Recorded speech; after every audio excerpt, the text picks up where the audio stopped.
चींटी की समझदारी और हाथी की गुस्ताखी।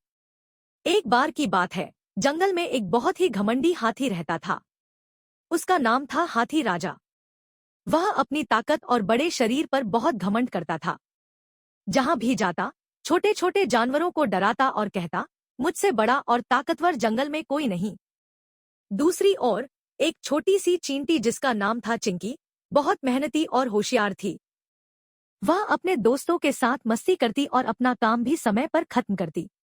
एक दिन हाथी राजा पानी पीने के लिए नदी पर गया। वहां चिंकी अपनी सहेलियों के साथ पानी भर रही थी। जैसे ही हाथी राजा आया, उसने मजाक उड़ाते हुए कहा, अरे, तुम इतनी छोटी हो कि मैं तुम्हें देख भी नहीं सकता। तुम्हारा काम करने का क्या फायदा? तुम कभी मुझसे मुकाबला नहीं कर सकती। चिंकी को यह सुनकर गुस्सा आया, लेकिन उसने शांति से जवाब दिया, हाथी राजा, ताकत सिर्फ शरीर की नहीं होती, दिमाग और समझदारी की भी होती है। हाथी ने हंसते हुए कहा, तुम और तुम्हारी समझदारी। चलो, तुमसे एक चुनौती करता हूं।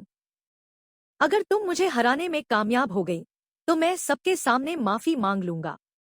चिंकी ने चुनौती स्वीकार कर ली और अपने दोस्तों से मदद मांगी।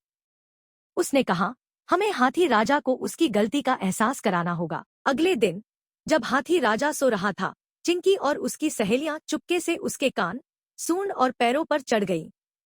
उन्होंने उसे इतनी जोर से काटा कि हाथी दर्द से चिल्लाने लगा, बचाओ, बचाओ, ये क्या हो रहा है? हाथी राजा ने डरकर कहा, चिंकी, मुझसे गलती हो गई। अब मैं समझ गया कि ताकत से ज्यादा समझदारी और मेहनत की कदर होती है। चिंकी ने मुस्कुराते हुए कहा, यही तो मैं कहना चाहती थी।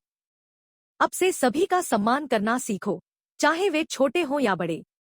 उस दिन के बाद हाथी राजा ने अपनी गुस्ताखी छोड़ दी और सभी जानवरों से प्यार और इज्जत से पेश आने लगा। नैतिक शिक्षा, कभी भी किसी को छोटा या कमजोर समझकर उसका मजाक नहीं उड़ाना चाहिए।